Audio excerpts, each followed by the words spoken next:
Oh, how could things unravel so unfairly for someone who had already given so much? Sir, I'm sorry, the flight attendant said, her voice clipped and distant, like she'd recited the same line 100 times already. This flight is overbooked, and we'll have to ask you to wait for the next one. The man she spoke to didn't flinch. Didn't yell. He just stood there, ticket in hand, shoulders squared, as if still in uniform. A worn army jacket hung from his frame, and on the left breast, a small pin glinted in the sterile airport light. It wasn't flashy, but it meant everything.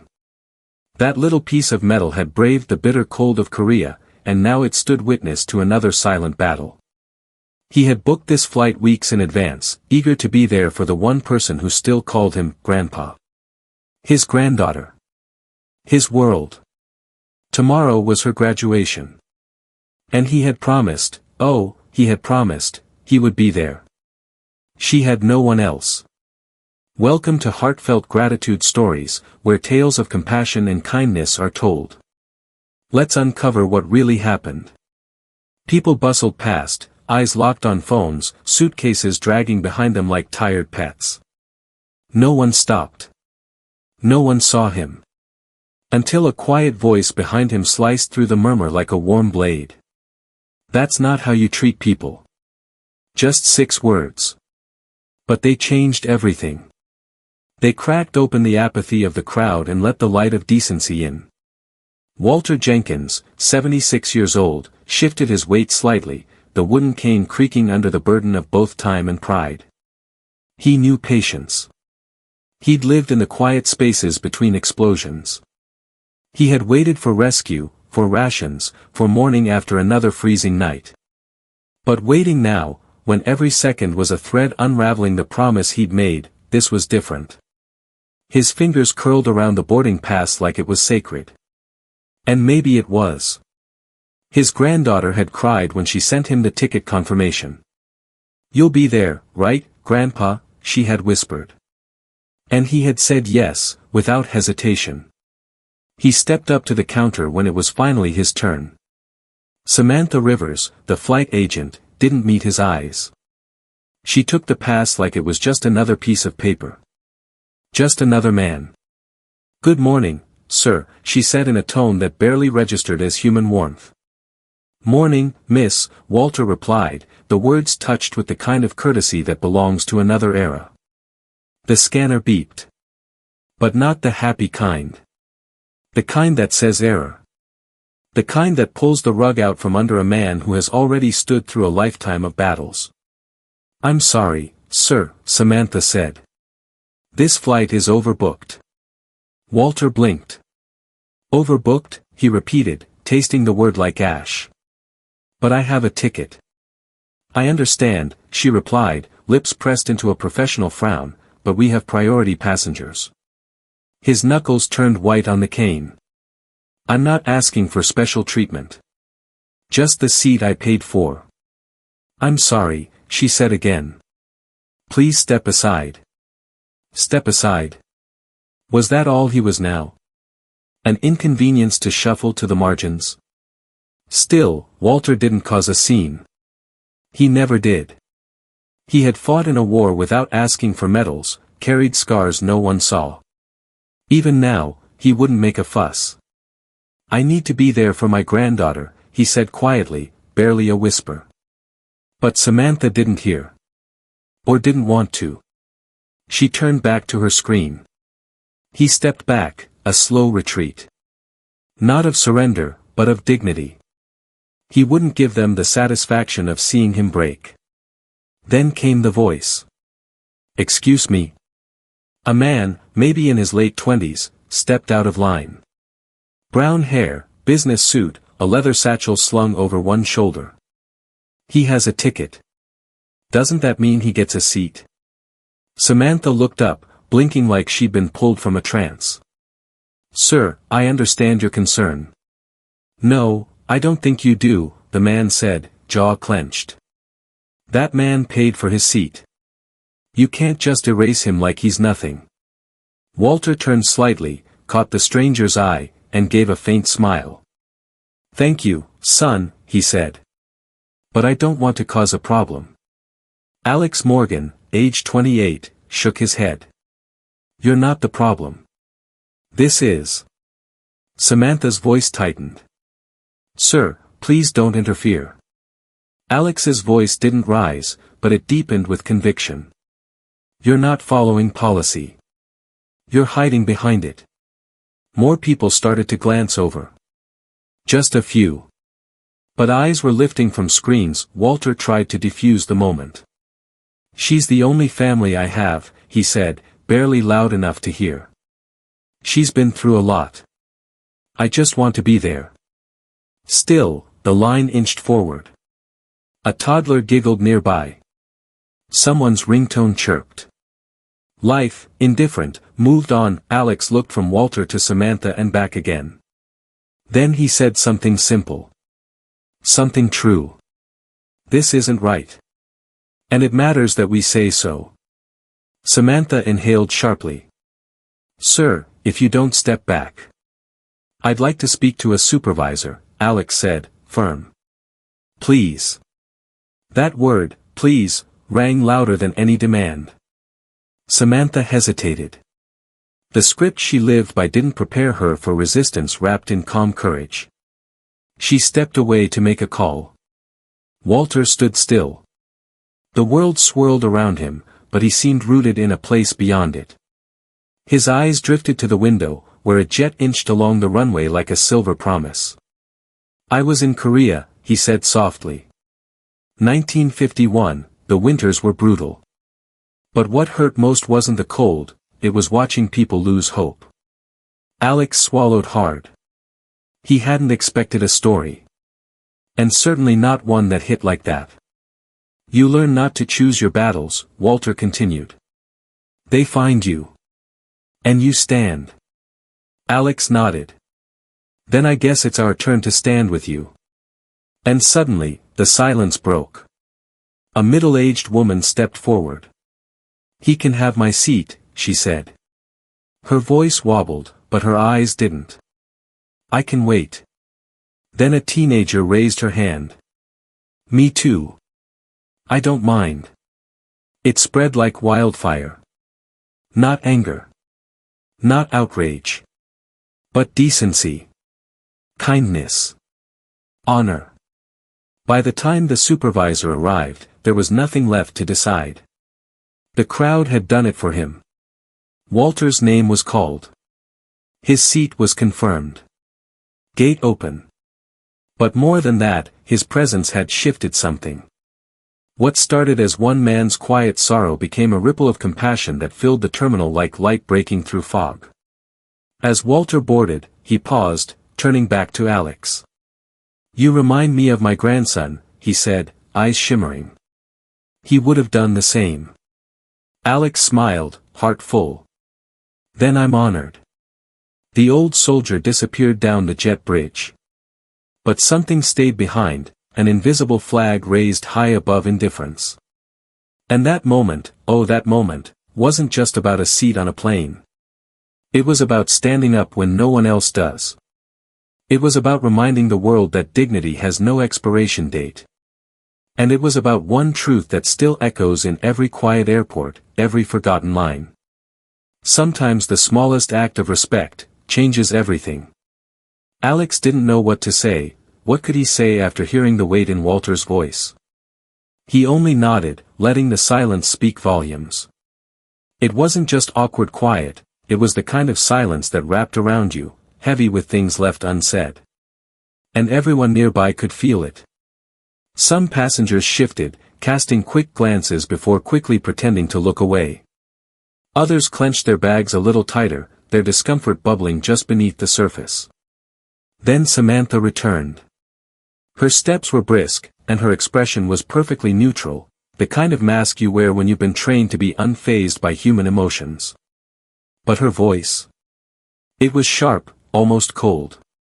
The supervisor is on another matter at the moment, she announced crisply. I'm afraid there's still no seat available for this passenger. Are you serious? Alex felt something deep inside him stir, not just frustration, but a sense of injustice. A man who had served his country, a grandfather trying to keep a promise, was being dismissed like a number in a spreadsheet. He looked at Walter again. The old man leaned on his cane, his body betraying the wear of time, but his spirit, oh, his spirit, was still standing tall. There was strength in the set of his shoulders, a quiet defiance in his gaze. And that's when Alex knew. He had to do something. If your airline won't respect him, Alex said, voice low but deliberate, then I will. His chest tightened as he drew in a deep breath. I'll give up my seat. Let him have it. Wait, what? The air itself seemed to freeze around him.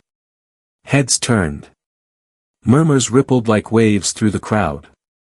Even Samantha blinked in surprise, her perfectly composed demeanor faltering for the first time. Walter's head jerked toward him. His eyes were wide with disbelief. Son, you don't have to do that, he said, voice cracking under the strain of pride and shock.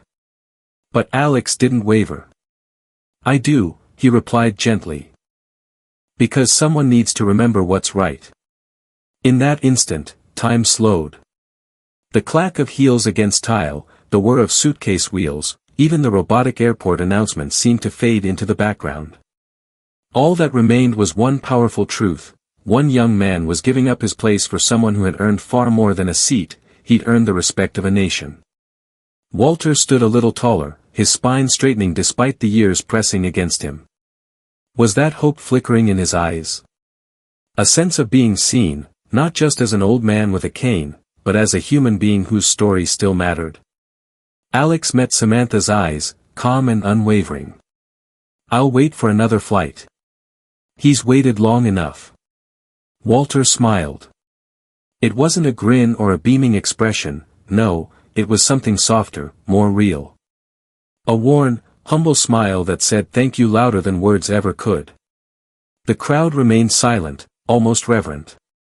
The terminal, once buzzing with the typical chaos of travel, now felt like a cathedral. Even Samantha stood frozen, lips parted as if she wanted to protest, but no words came. Then, like a thread pulled from a tapestry, another voice rose, cutting through the stillness with a quiet strength. Excuse me. All heads turned. A woman stepped forward, mid-40s, with neatly cut dark hair and the kind of posture that said she was used to being in charge. Her eyes were sharp, her coat travel-worn but dignified. And pinned to her lapel was a badge. I'm Olivia Harris. I'm with the Federal Aviation Administration, she said, voice calm but commanding. May I ask why a paying passenger with a valid ticket is being denied his seat? Samantha blanched. You could almost see the blood drain from her face. I'm sorry, ma'am, I didn't realize you were here. The flight is overbooked, and we're prioritizing VIP. Olivia raised a hand, slicing through the excuses like a scalpel. I know what overbooking looks like. What I don't know is any regulation that allows you to push aside a checked-in passenger who paid for his seat. Especially someone standing right here, holding his boarding pass. You could have heard a pin drop. Walter stood a little straighter again, a spark igniting in his chest. She reminded him of someone. His old commanding officer, maybe, someone who didn't need to shout to lead. Someone who brought calm in the face of chaos. Samantha stammered again, voice faltering. We're just trying to follow company policy. I've reviewed every policy your airline has on file, Olivia said, her tone firm but fair. And I'm telling you, there is no policy that justifies this. None. Mr. Jenkins is a paying customer. He has a legal and moral right to his seat. It wasn't just a correction, it was a reckoning. Walter's hand trembled slightly as he retrieved his boarding pass, unfolding it with a careful grace. Olivia took it gently, scanning it with efficient eyes. Seat 17A, she read aloud. Window seat. Paid in full. Reserved. She turned to Samantha, her eyes hardening.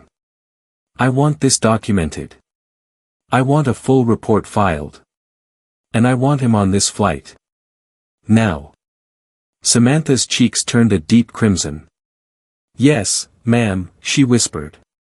Gasps echoed faintly through the nearby crowd. The passengers who had avoided eye contact earlier now watched openly, their expressions shifting from disinterest to something closer to awe. Alex exhaled, heart racing, gratitude rising like a tide. "Thank you," he said, his voice barely above a whisper. "Thank you for doing what's right." Olivia met his gaze with quiet warmth. "Doing what's right," she repeated, "doesn't always come from protocol. It comes from remembering that every seat has a story. And every story deserves dignity." Walter's throat tightened. He blinked hard, eyes glistening with emotion he could no longer hold back. He had fought his entire life, for freedom, for peace, for family. But today, strangers had fought for him. And that meant more than he could ever say.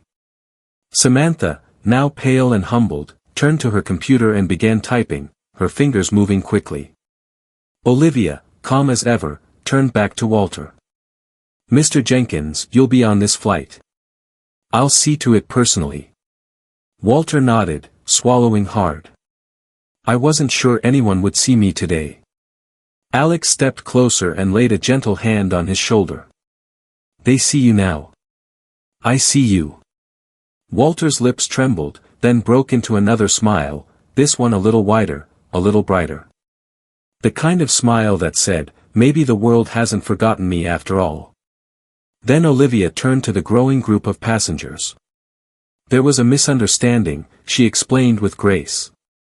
"Mr. Jenkins is a valid ticket holder and will be boarding shortly. Thank you for your patience." There was no applause, not yet. Just silence. But it wasn't cold. It was full, rich, and ready to overflow. Then it started, one person. A slow, steady clap from the back. Then another. Then a few more. It wasn't wild or theatrical, but it meant something. It meant, we see him. We honor this moment. Walter straightened fully. Not because he had to, but because he could. "Go ahead, sir," Olivia said gently. "Seat 17A is waiting." Alex stepped aside, smiling as Walter took one measured step after another toward the gate. The gate agent, who had witnessed the entire scene, took his pass with respectful hands. "Have a good flight, sir," he said, this time with real sincerity. Walter paused just before entering the jetway. He turned back toward Alex, locking eyes with him one last time. Gratitude poured through the look, more powerful than any medal or parade.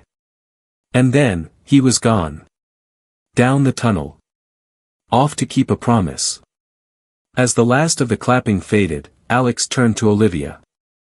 "You didn't have to step in," he said, voice heavy with admiration. "But I'm glad you did." Olivia smiled, calm and wise. "We're all stewards, Mr. Morgan. Stewards of policies, yes, but more importantly, stewards of each other." Samantha quietly finished her check-ins, avoiding eye contact. But something in her had changed, too. Shame, yes, but maybe growth, too. The airport returned to its rhythm. People boarded, screens flickered, and overhead announcements resumed. But for those who'd witnessed it, that moment, that one bold, compassionate act, would echo long after Flight 297 had taken off. Because today, an old man got his seat. And respect found its wings. The steady hum of the engines filled the cabin like a lullaby made of steel and sky. There was something reassuring in that sound, something that whispered, "You're going somewhere that matters." Alex settled into the seat beside Walter, his briefcase tucked neatly beneath his feet. Though the airline had scrambled to find him another seat one row back, he'd insisted on staying right here. Next to Walter. Because, somehow, it just felt right. Walter adjusted the seatbelt across his lap with careful, deliberate movements. His weathered fingers brushed the buckle like it was something sacred, like it had carried him through storms long before today. He turned slightly toward Alex, the soft cabin lights reflecting in his eyes like echoes of past battles. "I've lost too many good men," Walter said, his voice low, heavy with memory. Too many friends in places where the cold never ended and the sky always felt too far away. He paused, his gaze far beyond the airplane window, somewhere in the shadows of time. I didn't want to lose my faith in people too. Not after all these years. The words hung there between them, more powerful than turbulence, more haunting than silence. Alex's chest ached as he let out a slow breath. He met Walter's gaze and said, "You don't have to, sir. What you did today, standing up with that kind of quiet strength, it reminded me that kindness doesn't die. Even when some people forget, it's still there, waiting." Walter smiled, small, genuine, and full of the kind of warmth that only comes after surviving cold decades. "You're a good man, Alex," he said, the words firm and kind. "Your grandfather would have been proud." Alex looked down, blinking away the weight in his eyes. Those 7 words, meant more than any promotion, any title, any applause. They settled into his chest like a blessing he hadn't even known he needed. A few rows ahead, Olivia Harris stood near the aisle, her FAA badge no longer visible but her presence unmistakable. She wasn't loud. She didn't need to be. Before stepping off the plane to handle the remaining paperwork on the ground, she paused beside Samantha, who was now gently helping a passenger tuck their bag into the overhead bin. Her voice was soft, but it carried, calm, measured, and unforgettable. "It's not just about procedures, Samantha," Olivia said. "It's about remembering that every ticket has a person behind it. A story. A purpose. That's what we're here to honor." Samantha didn't argue. Her face was still pink with the weight of earlier choices, but when she looked into Olivia's eyes, there was something different. A shift. A spark of understanding. "I understand," she replied quietly. "I won't forget it." Olivia gave her a gentle nod, then turned to step off the aircraft. And just like that, the moment folded back into the soft hush of the cabin. No drama. No declarations. Just a quiet turning point. The engines surged to life beneath them, and Alex leaned back into his seat. The vibration soothed him, humming beneath his bones like a second heartbeat. Outside, the world had turned gold, late afternoon light bathing the tarmac in warmth, casting long shadows that felt more like stories than shapes. Walter turned toward the window, watching the sky stretch out ahead like an invitation. In the reflection, Alex saw the smallest flicker of a smile play across the old man's face. It wasn't big, but it was real. The plane tilted up, and as the ground fell away, so did the heaviness of the day. Alex felt it like a release, as if he, too, had been carrying something too long. He glanced at Walter, and though neither of them said much, everything had changed. Walter's hand rested lightly on the armrest, and his breath came slow and steady. For the first time in hours, maybe days, his posture softened. His shoulders no longer carried the burden of silence or invisibility. There was peace there now. Not because the world had changed, but because someone had finally seen him. Then came a gentle voice, quiet enough to feel like a gift. "Where are you headed, Alex?" Alex turned, surprised but glad. "Portland. Business trip. Meetings and suits and stiff handshakes." He grinned slightly. "But honestly, I think today taught me more than any of those meetings ever could." Walter exhaled through his nose, half chuckle, half sigh. "It's the little things that teach us most. Not the medals, not the speeches. The little stands. The small kindnesses. That's what holds us together." Alex nodded, the words wrapping around his heart like a warm coat. "You're right. That's exactly what I'll remember about this flight." Walter turned his gaze back out the window, where the clouds had begun glowing with soft pink and orange hues. "I've been on a lot of flights," he murmured. "Some were long. Some were terrifying. But this one," he paused, voice catching just slightly. "This one reminded me that even when the world gets cold, really cold, there are still warm places left." Neither man spoke for a while. The plane leveled out, seatbelt signs dimmed, and a gentle chime echoed through the cabin. Passengers quietly rustled, flipping through magazines, adjusting blankets, and settling in. But the space around Alex and Walter remained still, soft, respectful, like a sanctuary. Alex let himself close his eyes halfway, his body finally letting go. He thought of the strength Walter showed at that gate. Not the kind of strength that shouted, but the kind that stood. And he thought of Olivia's calm defiance, the way she protected dignity with nothing more than her words. The world could be loud, brutal, dismissive. But not today. Today, quiet strength had been louder than chaos. Beside him, Walter remained still, his hands relaxed in his lap, his breath even. He no longer looked worn down by time. He looked peaceful. Like someone who had finally laid down a burden. As the plane began its descent, Alex leaned slightly toward him once more. "Where's the graduation being held?" Walter turned, his eyes brighter than they had been all day. "Small college in Eugene," he said. "She's the first in our family to finish school. I promised her I'd be there. No matter what." Alex smiled, heart aching in the best way. "She's lucky to have you." Walter chuckled, a sound filled with humble joy. "No. I'm the lucky one. I get to see her dream come true." Outside, the sun dipped lower, casting the clouds in gold and blush. The horizon blazed with promise. It didn't feel like just another landing, it felt like a prayer answered in silence. When the wheels kissed the Oregon runway, the jolt was barely felt.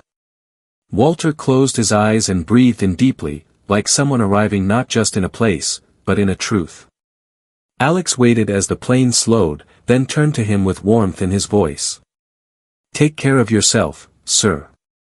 And thank you, for everything." Walter met his eyes.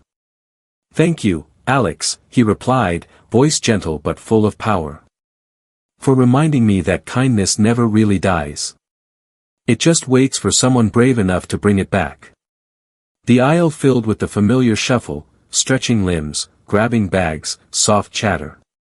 Alex stood, watching as Walter moved slowly, but steadily, toward the front of the plane. The cane in his hand tapped softly, a rhythm of quiet defiance. He walked with grace. With pride. At the door, the flight attendant smiled. This time, it wasn't forced or mechanical, it was real. "Have a wonderful day, sir." Walter gave her a small nod. "I already have." Outside, the world churned along, people rushing, phones ringing, baggage carts beeping in reverse. But for Walter Jenkins, this wasn't just a layover. This was a legacy fulfilled. His granddaughter was waiting. His promise had been kept. And somewhere deep within, a wound that had never quite closed felt just a little more healed. Because today, kindness had stood up when others stayed seated. Respect had raised its hand. And history, his history, had been acknowledged. As Walter stepped into the golden light of the Oregon sky, a simple truth echoed with him, wordless but undeniable. There will always be people who choose what's right. Even when it's hard. Even when no one's watching. And because of them, hope will always find a way to rise. This story moved me deeply, not just because of the kindness it revealed, but because it exposed something we all desperately need to remember: human dignity should never be negotiable. In a world racing toward convenience, automation, and self-interest, we're forgetting the value of simply pausing to see each other. Walter wasn't just a man with a ticket. He was a living story, of war, of sacrifice, of love for his granddaughter. And yet, he was nearly discarded like a clerical error. That should never happen. No policy or VIP list should strip a person of their worth. What does it say about us if we let efficiency matter more than compassion? But Alex's choice. Olivia's stand. They give me hope. Because kindness isn't dead, it's just waiting for someone brave enough to say, "This isn't right." And when they do, something incredible happens, others follow. The air changes. People remember what it means to care. I believe we are starving for these moments, not just to witness them, but to be them. We all carry battles no one sees. And sometimes, what we need most isn't a solution, it's someone who refuses to look away. So here's my conviction, we don't need more speed. We need more soul. More courage to speak up. More people who honor stories instead of schedules. If kindness isn't built into the systems we live by, then we must build it in, with our choices, our voices, and our willingness to make space for someone else's journey. Because in the end, it's not about the flight. It's about whether or not we saw the person beside us, and chose to stand with them. So wherever you are, remember this, the quietest acts of courage often speak the loudest. And in a world so often distracted, seeing someone is the most radical kindness of all. Subscribe to Heartfelt Gratitude Stories, where justice is honored, kindness is remembered, and no act of quiet heroism is ever lost.